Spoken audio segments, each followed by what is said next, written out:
Той има огнена коса и раница с турбобатерии. Гениалните му сестри го използват за опитно зайче. Баща му е строг, а майка му много заета.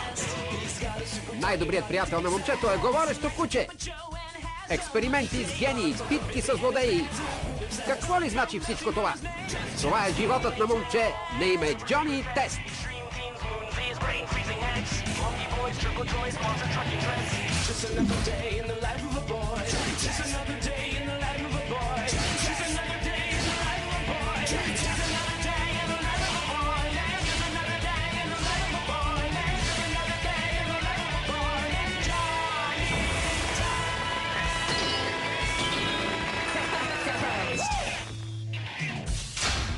Джони Тест.